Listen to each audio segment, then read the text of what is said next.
ఓం సాయిరామ్. బాబా భక్తులందరికీ కూడా నమస్కారం అండి. అందరూ కూడా సుఖంగా సంతోషంగా ఎప్పుడూ కూడా ఆనందంగా ఉండాలి అని చెప్పి బాబాగారి తరపున నేను కూడా మనస్ఫూర్తిగా కోరుకుంటున్నాను. ఈరోజు బాబాగారు అందించే సందేశం ఏంటి అంటే కనుక, తల్లి క్షణం కూడా ఆలోచించకుండా వెంటనే ఈ బంగారు చైనును తాకు. ఎందుకు ఏమిటి అనే ఆలోచనలు అనేవి ఏవి కూడా నీ మనస్సులో పెట్టుకోకు. ఇది తాకిన వెంటనే నీ ఇల్లంతా బంగారంలా మారుతుంది అని చెప్పి ఏదో ఒక అర్థం కాని సందేశాన్ని ఈరోజు బాబాగారు మనకి అందించాలి అనుకుంటున్నారు. మరి బాబాగారు ఏ సందేశాన్ని అందించినా అది మన మంచి కోసమే అయి ఉంటుంది అని చెప్పి మనందరికీ కూడా తెలిసిన విషయమే కదా. మరి బాబాగారి సందేశం ఏంటో బాబాగారి మాటల్లోనే తెలుసుకుందాము. ముందుగా సందేశం వినే ముందు బాబాగారంటే ఎవరికైతే ఇష్టం ఉంటుందో వాళ్ళందరూ కూడా ఒక చిన్న లైక్ ఇవ్వడం మాత్రం అస్సలు మర్చిపోకండి. మన ఛానల్ని సబ్స్క్రైబ్ చేసుకొని సపోర్ట్ చేయండి. బాబాగారి సందేశం వినే ముందు చాలామంది కూడా గురువుగారి గురించి అడుగుతున్నారండి.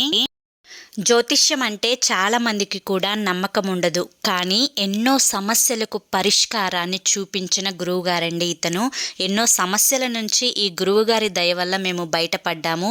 మీకు ఎటువంటి సమస్య ఉన్నా కానీ పూజలు చేసి పరిష్కారం చెప్తారు గురూజీ శివరామరాజు గారు. Phone number 995942225552. మీరు ఎక్కడెక్కడో జ్యోతిష్యం చెప్పించుకొని నిరాశ చెంది ఉంటే ఒక్కసారి నమ్మకంతో గురువుగారికి కాల్ చేయండి. ప్రేమ, పెళ్లి, ఉద్యోగం, రాజకీయం, విదేశీ ప్రయాణం, ధనం నిలకడ లేకపోవడం, భార్యాభర్తల మధ్య గొడవలు, ఆస్తి తగాదాలు, ఇలా స్త్రీ పురుషుల ఎటువంటి సమస్యలకైనా కానీ గురువుగారు మీకు ఫోన్లోనే పూజలు చేసి సమాధానం అనేది చెప్తారు, పరిష్కారాన్ని చూపిస్తారు. ఈ గురువుగారు చెప్పింది చెప్పినట్లు 100% జరుగుతుంది. నమ్మకంతో కాల్ చేయండి. ఇప్పుడు బాబాగారి సందేశం ఏంటో ఇప్పుడు మనం తెలుసుకుందాము. బాబాగారి సందేశంలో ఉండే ఆంతర్యం ఏంటో మనకి తెలియాలి అంటే కనుక ముందుగా మనం ఈ చిన్న కథ తెలుసుకోవాలి. ఒక ఊర్లో ఒక రాజుగారు ఉన్నారు. ఆ రాజుగారికి 7 భార్యలు ఉన్నారన్నమాట. 7 భార్యలలో 6 భార్యలు చాలా స్వార్థంగా ఉంటారు. అంటే కొంచెం కుళ్ళుగా, ఏదైనా కానీ మాకే జరగాలి, మాకే దక్కాలి, రాజుగారు మమ్మల్నే ప్రేమగా చూసుకోవాలి అని చెప్పి ఎప్పుడూ కూడా తరచుగా గొడవలు పడుతూ ఉంటారు. వారి వల్ల రాజుగారికి కూడా మనశ్శాంతి అనేది ఏ రోజు కూడా దక్కదనమాట. కానీ చివరి భార్య అంటే 7వ భార్య అలాంటిది కాదు. రాజుగారిని చాలా ప్రేమగా చూసుకుంటుంది. ఎటువంటి స్వార్థం లేని చాలా అందమైన అమ్మాయి 7వ అమ్మాయి అన్నమాట. అయితే రాజుగారికి కూడా తన మీద చూపిస్తున్న ప్రేమకు బానిసైపోయి ఎప్పుడూ కూడా 7వ భార్య దగ్గరే ఎక్కువ సమయాన్ని గడుపుతూ ఉండేవాడు. అదేవిధంగా ఆవిడ్ని ప్రేమగా చూసుకునేవాడనమాట. కానీ పెళ్ళయి ఒక 2-3 సంవత్సరాలైనా కానీ 7 భార్యలలో ఎవ్వరూ కూడా గర్భవతి కాలేదు.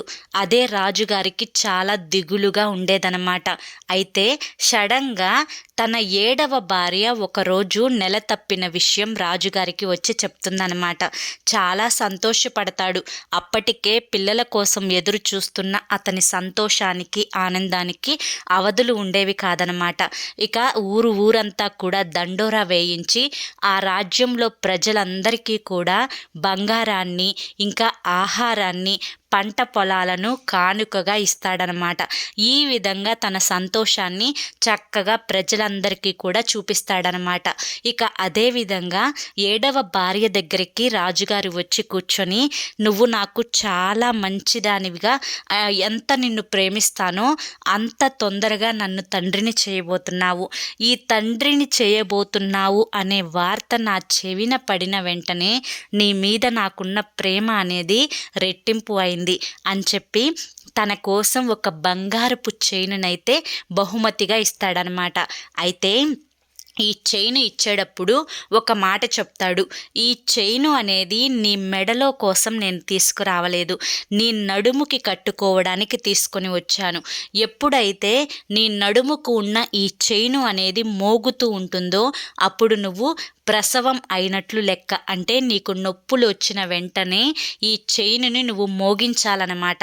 ఈ చైను మోత నేను నా చెవిన పడిన వెంటనే ఎంత పనిలో ఉన్నా సరే నీ దగ్గరకు నేను పరుగున వస్తాను. నీ యొక్క ఆ ప్రసవాన్ని చూసి నా బిడ్డలను నా చేతుల్లారా ఎత్తుకుంటాను అని చెప్పి చెప్తాడనమాట. ఇక ఆ రాణి కూడా చాలా సంతోషంగా ఆ చైనుని తీసుకొని నడుముకి కట్టుకుంటుంది. ఇలా కొన్ని 2-3 నెలలైతే గడుస్తాయన్నమాట. తరువాత 4వ నెల వచ్చినప్పుడు రాణి అనేది కొంచెం అంటే గర్భం పెరగడంతో పనులు చేసుకోవడం కొంచెం కష్టమవుతూ ఉంటుందన్నమాట. ఇక వెంటనే సేవకులను పిలిపించి రాణికి మీరు తోడుగా ఉండండి, ఏ పని కావాలన్నా కానీ మీరే దగ్గరుండి చూసుకోవాలి, తను కాలు కింద పెట్టడానికి వీల్లేదు అని చెప్పి చెప్తాడనమాట. అయితే సేవకులు కూడా సరేనని చెప్పి ఆవిని చూసుకుంటారు. కానీ సేవకుల యొక్క నిర్లక్ష్యం వల్ల తను కొంచెం ఎక్కువ శ్రమ పడాల్సి వచ్చేది. అంటే తనకి ఏదన్నా తెచ్చుకోవాలి అన్నా కానీ కొంచెం శ్రమించాల్సి వచ్చేదన్నమాట. ఒకరోజు తన పనులన్నీ ముగించుకొని రాజుగారు ఆ రాజ్యానికి వచ్చే సమయానికి ఈ రాణి వంటగదిలో ఉండడం, అంటే వంటశాలలో ఉండడం గమనిస్తాడనమాట. ఇక సేవకులను పిలిపించి రాణిని కింద కాలు పెట్టనివ్వద్దు అంటే తన వంట తాను చేసుకోవడానికి వంటశాలలోకి వెళ్ళింది, మీ నిర్లక్ష్యం ఏంటి అని చెప్పి సేవకులని చాలా గట్టిగా అరుస్తాడనమాట. ఇదంతా విన్నా మిగతా 6 భార్యలు గబగబా రాజుగారి దగ్గరికి వచ్చి, రాజా, మీరు మాకు ఎంత ప్రాణమో మీ అందరికీ తెలిసిన విషయమే. ఇక మీ యొక్క ప్రేమ అనేది ఆ బిడ్డ మీద ఎంతగా చూపిస్తున్నారో మాకు అర్థమైంది. కనుక మీ యొక్క ఇష్టమే మా ఇష్టంగా భావించి చెల్లిని మేము జాగ్రత్తగా చూసుకుంటాము. అంతేకాకుండా తన కడుపున పుట్టే ఆ శిశువు మాకు కూడా బిడ్డతో సమానమే. తను మంచిగా ప్రసవం అయ్యేంత వరకు తనని కింద కాలు పెట్టకుండా మేము చూసుకుంటాము అని చెప్పి బాగా నమ్మకం కుదిరేటట్లుగా 6 భార్యలు రాజుకు చెప్తారనమాట. అయితే ఆ 6 రాణులు మారారు, తన బిడ్డ మీద ప్రేమని చూపిస్తున్నారు అనే భ్రమలో పడతాడు రాజు. ఇక సరేనని చెప్పి ఆ రాణి యొక్క అంటే 7వ భార్య యొక్క పూర్తి బాధ్యతలను 6 చేతిలో పెట్టేసేసి మళ్ళీ తన యొక్క రాజ్య పాలన చూసుకోవడంలో రాజు బిజీ అయిపోతాడనమాట. ఇలా ఒకరోజు రాజ్యంలో ఉండే మంత్రులను, భటులను, సేవకులను అందరినీ కూడా పిలిపించి ఒక రాజ్య పాలన అంటే ఒక మీటింగ్ లాగా తను చెప్తూ ఉన్న సమయంలో ఈ 6 రాణులు నడుముకున్న ఆ చైనును గట్టిగా మోగిస్తారనమాట. అంత బిజీగా ఉన్న రాజు గబా పరుగున వచ్చి రాణి ప్రసవమైందేమోనని చెప్పి రాజ్యమంతా దండోరా వేయించి సంతోషంగా అందరికీ స్వీట్లు పంచిపెట్టండి అని చెప్పి మరీ వస్తాడనమాట. కానీ ఇక్కడికి వచ్చి చూసేసరికే అక్కడ ఏది తను అనుకున్నట్లు ఉండదు. మళ్ళీ నిరాశతోటి వెనక్కి తిరిగి వెళ్ళిపోతాడు. మళ్ళీ 4-5 రోజులు గడిచిన తరువాత ఇదే రిపీట్ అవుతుందన్నమాట. ఇక ఆ రాజుకి చాలా కోపం వస్తుంది. మీరు కనుక ఇంకొకసారి ఈ చైనును మోగించి ఎంతో పనిలో ఉన్న నన్ను ఇక్కడి వరకు తెప్పించారు అంటే మీ మీద నేను తీసుకునే ఆ శిక్ష అనేది చాలా కఠినంగా ఉంటుంది, గుర్తుంచుకోండి అని చెప్పి చెప్తాడనమాట. అయితే దానికి ఆ రాణులు మరొక్కసారి ఇలా చెయ్యము అని చెప్పి చెప్తాడనమాట. ఇలా చెప్పిన తర్వాత కూడా ఒకరోజు 7వ భార్య అంటే గర్భిణీతో ఉన్న భార్య నిద్రపోతున్న సమయంలో తనకి తెలియకుండా తన యొక్క చైనుని గట్టిగా మోగిస్తాడు. అంటే మిగతా 6 భార్యలు మోగిస్తారు. ఇలా మోగించేటప్పుడు మళ్ళీ ఆ సౌండ్ వెళ్ళి రాజుగారి యొక్క చెవిలో పడుతుందన్నమాట. ఇలా పడిన వెంటనే మళ్ళీ దండోరా వేయించి సంతోషంగా రాణి ప్రసవమైందేమోనని చెప్పి పరుగున తన గదికి రాజు వస్తాడనమాట. కానీ ఇక్కడికి వచ్చి చూసేసరికి ఏది కూడా ఉండదు. మళ్ళీ రాణుల మీద కోప్పడి తను వెళ్ళిపోతాడనమాట. అయితే ఈసారి నిజంగానే రాణికి నొప్పులు రావడం మొదలవుతాయి. కానీ నొప్పులు వచ్చిన సమయానికి ఆ చైనుకు ఉన్న ఆ గంటలను ఆ 6 రాణులు కలిసి ముందుగానే ఒక పథకం ఏర్పరచుకొని తీసేస్తారనమాట. అయితే ఇక తను చక్కగా మంచిగా బాగా నొప్పులొస్తూ ఉంటాయి. ఆ నొప్పుల వేదనలో పడి తను ఏం జరుగుతుంది, తన ఒంటి మీద ఆ చైను ఉందా లేదా, అది మోగుతుందా లేదా, ఇది ఏది కూడా పట్టించుకోదు. ఇక చివరకు తనకి ప్రసవం కూడా జరుగుతుంది. ఈ ప్రసవంలో తనకి 7 అబ్బాయిలు, 1 అమ్మాయి పుడతారనమాట. ఇక పుట్టిన వెంటనే 6 రాణులు. ముందుగా పుట్టిన వెంటనే 7వ భార్య స్పృహ తప్పి అంటే ప్రసవమైనప్పుడు ఆ నొప్పుల వేదనకు అలసిపోయి తను నిద్రపోతూ ఉంటుందన్నమాట. అయితే ఇదే సమయంగా చూసుకొని ఆ 6 భార్యలు ఆ 7 మగపిల్లలను, ఆ ఆడపిల్లను అందరినీ కుండలో మూత పెట్టి వాళ్ళ యొక్క వనంలో ఒక గుంటని తవ్వి ఆ గుంటలో ఆ కుండని ఆ బిడ్డలంటే కుండలో బిడ్డల్ని పెట్టి పూడ్చిపెడతారనమాట. ఇది రాణికి అంటే తెలియకుండా చాలా జాగ్రత్తగా కప్పలను, ఎలికలను తీసుకొని వచ్చి మళ్ళీ ఆ కప్పలని, ఎలికలని తన పక్కలో పడుకోబెడతారనమాట. అయితే ఇక కొంచెం సేపటికి ఆ 7వ భార్య అంటే ప్రసవమైన ఆ రాణి స్పృహలోకి వస్తుంది. ఆ స్పృహలోకి వచ్చిన తర్వాత 6 అడుగుతుంది, అక్కయ్యలు నాకు ప్రసవం అయ్యింది కదా, మరి నా బిడ్డలెక్కడా అని చెప్పి అడుగుతుంది. ఇక అప్పటికే వారి యొక్క పనిని పూర్తిగా ముగించుకొని చాలా బాధగా, చాలా దీనంగా ఉన్నట్లు నటిస్తూ, అమ్మ చెల్లి, నీకు ప్రసవమైనది వాస్తవమే, కానీ నీ బిడ్డలు ఒక మనిషి రూపంలో జన్మించలేదు, నీకు మానవ సంతానం కలగలేదు, నీకు కప్పలు, ఎలుకలు పుట్టాయి. ఏ జన్మలో నువ్వు ఏం పాపం చేశావో కానీ ఈ జన్మలో నీకు ఇవి కడుపున పుట్టాయి అని చెప్పి చెప్తారనమాట. అయితే రాణి నిజంగా నమ్మలేక చాలా బాధగా కుళ్ళి కుళ్ళి ఏడుస్తుందన్నమాట. ఇక అదే సమయానికి రాణికి అంటే రాజుకి ఈ విషయం తెలిసి పరుగు పరుగున సంతోషంతో తన బిడ్డలని ఎత్తుకుందాము అని చెప్పి వస్తాడు. వచ్చి చూసేసరికి పక్కలో కప్పలు, ఎలుకలు ఉంటాయన్నమాట. ఏం జరిగింది, ఈ కప్పలేంటి, ఈ ఎలుకలేంటి అని చెప్పి రాజు ఆ రాణులను అడుగుతారు.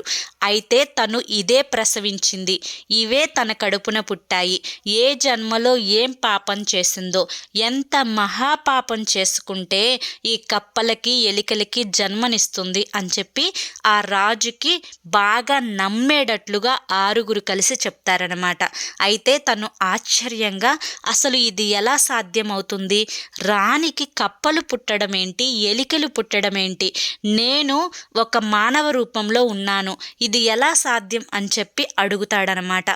అయితే ఇక ముందుగానే అంటే ఆ రాజ్యంలో ఉండే పూజారి అంటే పండితులకు కూడా ఈ విషయం ముందుగానే డబ్బులిచ్చి రాణులు ముందుగా అతన్ని కూడా రెడీగా ప్రిపేర్ చేసి ఉంచుతారు. ఇక పండితుల్ని పిలిచి అడిగినప్పుడు కూడా ఆ పండితులు రాజుకి ఏం చెప్తారు అంటే, ఈ జన్మలోనో లేదంటే పోయిన జన్మలోనో ఏదో ఒక మహాఘోరమైన పాపం చేసింది, కనుకనే తనకి ఇవి సంతానంగా జన్మించాయి, తను ఒక పాపాత్మురాలు, తను కనుక మీ రాజ్యంలో కనుక ఇలానే ఉంటే మీ రాజ్యం కూడా కూలిపోయి మీరు అడుక్కు తినే స్థాయిలోకి దిగజారిపోతారు, తనని వెంటనే రాజ్యంలో నుంచి బయటకి పంపించేసేయండి అని చెప్పి పండితులు కూడా చెప్తారనమాట. ఇక ఆ 6 రాణుల యొక్క సంతోషానికి అవధులు ఉండవు. ఇక వారు కోరుకున్నది, వారు అనుకున్నది అనుకున్నట్లుగా జరగడంతో చాలా ఆనందంగా, చాలా ఇదిగా వాళ్ళు ఉంటారనమాట. ఇక పండితులు కూడా ఇలా చెప్పేసరికే రాజు తన యొక్క 7వ భార్యని రాజ్యం నుంచి బయటికి పంపించేస్తాడనమాట. ఇలా పంపించి కొన్ని రోజులు గడుస్తూ ఉంటుంది. ఇక రాజు కూడా ఆ 7వ భార్య వెళ్ళిన దగ్గర నుంచి అతన్ని ప్రేమగా దగ్గరికి తీసుకునే వాళ్ళు ఎవ్వరూ లేక, తను కూడా ఏదో కోల్పోయిన వాడిగా రాజ్యాన్ని కూడా సరిగ్గా పట్టించుకోక చాలా దిగులుగా ఒక్కడే ఒంటరిగా ఎప్పుడు ఏడుస్తూ గడుపుతాడనమాట. ఇక అంటే ఆ వనంలో ఉండే పూలు కూడా పూయడం మానేశాయి. ఎప్పుడు ఆ వనం నిండా పూలు ఉంటూ సీతాకోకచిలుకలు ఉంటూ ఆనందంగా ఉండే ఆ వనం అనేది ప్రశాంతంగా ఆ వనంగా చక్కగా మంచిగా కనిపించే ఆ వనం అనేది ఒక్కసారిగా ఏ పువ్వులు లేకుండా పోయాయి. ఎటువంటి సీతాకోకచిలుక కూడా కనిపించకుండా పోయింది. అయితే కొన్ని నెలలు గడిచిన తరువాత, అంటే దాదాపుగా ఒక 9 నెలలు గడిచిన తరువాత ఒక చెట్టుకి ఆ వనంలో ఒక సంపంగి పువ్వు పూస్తుంది. ఆ సంపంగి పువ్వు ఉన్న చెట్టుకే 7 మల్లెపూలు కూడా పూస్తాయన్నమాట. చెట్టంతా కూడా సీతాకోకచిలుకలు, రంగురంగుల సీతాకోకచిలుకలు వచ్చి, చిలుకలు వచ్చి ఆశ్చర్యంగా ఆహ్లాదంగా అనిపిస్తుంది ఆ తోట. ఇదంతా గమనించిన మంత్రి పరుగు పరుగున వచ్చి ఆశ్చర్యాన్ని చూస్తాడు. వెంటనే ఆ తోటమాలిని పిలిపించి ఆ చెట్టుకు ఉన్న ఆ సంపంగి పువ్వులను, అదేవిధంగా మల్లె పువ్వులను కూడా కొయ్యమని చెప్తాడు. ఇంట్లో అంటే రాజ్యవంశంలో పూజలు జరగక చాలా రోజులైపోయింది. ఈ వనంలో పూలు పుయ్యడమే మానేశాయి. ఇప్పుడు రాజుగారు ఈ పూలని చూచి చాలా సంతోషపడతారు. ఈ పూలు పెట్టి ఈరోజు పూజ చేస్తారు, వెంటనే ఈ పూలు కొయ్యండి అని చెప్పి అక్కడ ఆ మంత్రి ఎవరైతే ఉంటాడో అతను ఆజ్ఞాపిస్తాడనమాట తోటమాలిని పిలిచి. అయితే ఇక పూలు కోద్దాము అని చెప్పి ఆ చెట్టుని పట్టుకునేసరికి ఆ చెట్టు ఆ తోటమాలికి అందకుండా చాలా ఎత్తుగా పెరిగిపోతుందన్నమాట. ఇదేంటి సడన్గా ఉన్నట్టుండి చెట్టు అంతా ఆకాశంలోకి పెరిగిపోయింది అని చెప్పి ఆశ్చర్యపోతారు. వాళ్ళు ఆశ్చర్యంలో ఉన్నప్పటికే వెంటనే ఆ చెట్టు మాట్లాడటం మొదలు పెడుతుంది. నా యొక్క చెట్టు పూలు కోసే అర్హత మీకు లేదు, మీరు వెంటనే నా తల్లిని పిలిపించండి, నా తల్లే ఈ చెట్టు పూలు కొయ్యాలి అని చెప్పి చెప్తారనమాట. ఇక ఇదంతా విన్న ఆ మంత్రి పరుగున రాజ్యంలోకి వెళ్ళి రాజుకి జరిగిందంతా చెప్పేసరికి రాజు కూడా ఆశ్చర్యంగా పరుగున చెట్టు దగ్గరికి వచ్చి నుంచుంటాడనమాట. ఇక రాజు ఆ చెట్టుకున్న పువ్వులు కొయ్యబోతాడు. అయితే ఆ చెట్టు ఇంకా హైట్గా పెరుగుతుందనమాట. ఇదేంటి ఇలా పెరుగుతుంది అని ఆశ్చర్యపడే లోపే మళ్ళీ ఆ చెట్టు మాట్లాడటం మొదలు పెడుతుంది. మీరు నా చెట్టుకున్న పూలు కొయ్యవద్దు, నా తల్లిని పిలిపించండి అని చెప్పి అడుగుతుందన్నమాట. అయితే ఇక రాజుకి మంత్రికి వెంటనే రాణులే వాటి యొక్క తల్లి ఏమోనని భావించి, ఎందుకంటే తోటలో పనులు ఎక్కువగా రాణులు చేస్తూ ఉంటారు కాబట్టి రాణులే తల్లులనుకొని భావించి ఆ 6 రాణులను పిలిచి ఒక్క భార్యని, అంటే మొదటి భార్యని చెట్టుకున్న పూలు కొయ్యమని పంపిస్తాడు. అయితే ఆ చెట్టు ఇంకా ఎత్తుగా పెరిగి, ఈవిడ నా తల్లి కాదు, నా చెట్టుని తాకటానికి కూడా ఈవిడకు అర్హత లేదు అని చెప్పి చెప్తుందనమాట. అదేంటి, తల్లిని పిలిపించమన్నావు కదా, మరి నా భార్యని పిలిపించాను, నువ్వెందుకు ఇవ్వనంటున్నావు పూలు అని చెప్పి రాజు అడుగుతాడు. నా తల్లి ఈవిడ కాదు అని చెప్పి చెప్తుందనమాట. ఇక రెండవ భార్య 3, 4, 5, 6 భార్యలు అంటుకోపోతే ఇదే సమాధానం చెట్టు నుంచి వస్తుందన్నమాట. ఇదంతా గ్రహించిన మంత్రి 7వ భార్యన వస్తేనే ఈ చెట్టు పూలిచ్చేలా ఉంది అని చెప్పి చెప్తాడనమాట. 7వ భార్య, అసలు 7వ భార్య ఎక్కడికి వెళ్ళిపోయిందో కూడా నాకు తెలియదు, అయినా సరే ఈ భటులను పంపించి 7వ భార్యను వెతుక్కొని తీసుకురమ్మంటారనమాట. ఇక రాజ్యమంతా వెతికి తను ఎక్కడుందా అని చెప్పి తనిఖీ చేస్తే తను ఒక రోడ్డు పక్కన కూర్చొని ఉంటుంది. చేతులు కాళ్ళు మట్టితో నిండిపోయి ఉంటాయి. ఒంటి మీద ఉన్న చీర కూడా చినిగిపోయి జుట్టంతా చింపిరిగా ఉండి ఒక భిక్షాటన చేసే అమ్మాయిగా ఆ రాణి మారిపోతుందన్నమాట. ఇక తనను తీసుకొని రాజ్యానికి వస్తాడు. ఒక్కసారిగా 7వ భార్యను చూసేసరికి రాజు కళ్ళల్లోకి నీళ్ళు వచ్చేసాయన్నమాట. సరే రాణి, జరిగిందేందో జరిగిపోయింది, నువ్వు వెళ్ళిన దగ్గర నుంచి నాకు మనశ్శాంతి లేదు, నిన్ను ఈ స్థితిలో చూసేసరికే నా ప్రాణం తరుక్కుపోయింది, నువ్వు ఇకపై ఇక్కడే ఉండొచ్చు అని చెప్పి చెప్తాడనమాట. ఇక సరేనని చెప్పి ఆ చెట్టు సంగతి చెప్పి ఆ చెట్టుకున్న పూలు కొయ్యమంటాడు. ఇక ఒక్కసారిగా ఆ రాణి ఆ చెట్టు దగ్గరికి వెళ్ళేసరికి చెట్టు పూర్తిగా చిన్నగా ఒక చంటి బిడ్డలా కిందకి కుదించుకుపోతుందన్నమాట. ఈ ఆశ్చర్యాన్ని అందరూ చుట్టూ చూస్తూనే ఉంటారు. ఇక పూలు తను కొయ్యకుండానే ఆ చెట్టుకున్న 7 మల్లెపూలు, ఒక సంపంగి పువ్వు ఆ తల్లి పాదాల దగ్గర రాలి పడిపోతాయన్నమాట. ఇలా పడిపోయిన ఆ పూలని జాగ్రత్తగా ఆమెడు తీసుకొని వాటిని నున్నగా మృదువుగా తన చేతితో నిమురుతూ ఉంటుందన్నమాట. అంటే ఒక చంటి బిడ్డని తల్లి ఎలా అయితే ప్రేమగా నిమురుతుందో అలా ప్రేమగా నిమిరేసరికే ఆ పూలు అనేవి బిడ్డల్లాగా మారిపోతాయన్నమాట. ఈ ఆశ్చర్యాన్ని చూసి అందరూ కూడా కళ్ళు తేలేస్తారు. అసలేం జరుగుతుంది అని చెప్పి ఆశ్చర్యపోతారన్నమాట. అయితే ఇక వారి యొక్క తెలివితేటలతో మంత్రి ఇదే జరిగుంటుంది అని చెప్పి రాజుకి వివరించి చెప్తారనమాట. ఇక మంత్రి చెప్పిందంతా కూడా నిజమే అని చెప్పి ఆ యొక్క అంటే ఆ బిడ్డలు కూడా చెప్తారనమాట. ఇక అయితే ఈ వనదేవత మమ్మల్ని ఈ వనంలో పాతిపెట్టిన తర్వాత వనదేవతే మమ్మల్ని రక్షించింది. ఎప్పుడైతే ఆ యొక్క అంటే ఆ తల్లి చేతులు మమ్మల్ని తాకుతాయో మేము మామూలు మనుషుల్లాగా మారిపోతాము అని చెప్పి మాకు వరం ఇచ్చింది అని చెప్పి చెప్తారనమాట. ఇక 6 భార్యలు చేసిన తప్పులకు ఆ రాజు వారికి కఠినమైన శిక్ష విధిస్తాడనమాట.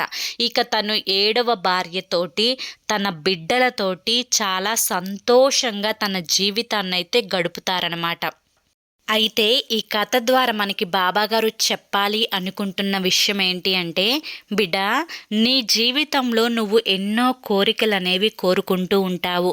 కానీ పరిస్థితులు అనేవి ఆ కోరికలకు పూర్తిగా వ్యతిరేకంగా నీ జీవితంలో జరిగేలా చూస్తున్నాయి. ఎన్ని జరిగినా కానీ చివరకు నీకు దక్కాల్సింది ఏదైతే ఉందో అది ఖచ్చితంగా దక్కి తీరుతుంది. కాకపోతే ఈలోపు నువ్వు ఎన్ని కష్టాలు వచ్చినా కానీ చాలా దృఢంగా నిలబడాలి. వేటిని చూసి భయపడకూడదు. కథలో జరిగిన విధంగానే నీ జీవితంలో ఆ 6 స్థానంలో మరొక 6 నీ జీవితాన్ని చెల్లాచెదురు చేయాలి అని చెప్పి ఎప్పుడూ ప్రయత్నిస్తూనే ఉంటారు. కానీ వారి యొక్క పన్నాగం అనేది ఎప్పటికీ కూడా పారదు. ఎందుకంటే మంచే గెలుస్తుంది కాబట్టి. కనుక దేని గురించి భయపడకుండా నీ యొక్క ఆత్మస్థైర్యాన్ని ఎప్పుడూ కూడా నీ మనసులో దృఢంగా ఉంచుకొని నువ్వు చేస్తున్న పనుల మీద శ్రద్ధను పెట్టి నీ యొక్క కష్టాలకు దేనికి లొంగిపోకుండా వాటన్నింటినీ కూడా ఎదిరించి నీవు కోరుకునే కోరికలన్నీ కూడా తీర్చుకునే శక్తిని నేను నీకు ఈరోజే ప్రసాదిస్తున్నాను. నా గురుబలాన్ని నీకు అందిస్తున్నాను. ఇక దేనికి భయపడకుండా ఆనందంగా ఉండమ్మా అని చెప్పి బాబాగారు మనల్ని అయితే ఇప్పుడు ఆశీర్వదిస్తున్నారండి. మరి బాబాగారు అందించిన ఈ సందేశం ఎందుకు అని మీకు అర్థమైపోయే ఉంటుంది. ఈ సందేశం మీకు నచ్చింది అనిపిస్తే ఒక చిన్న లైక్ ఇవ్వండి ఫ్రెండ్స్. మొదటిసారి సాయి పిలుపు ఛానల్లోకి వచ్చినట్లయితే సబ్స్క్రైబ్ చేసుకొని సపోర్ట్ చేయండి. రేపు మరొక మంచి సందేశంతో తప్పకుండా కలుసుకుందాం. అంతవరకు కూడా బాబా ఆశీస్సులు మీపై ఉండాలి అని చెప్పి మనస్ఫూర్తిగా కోరుకుంటూ సర్వేజన సుఖినో భవంతు. ఓం సాయిరామ్.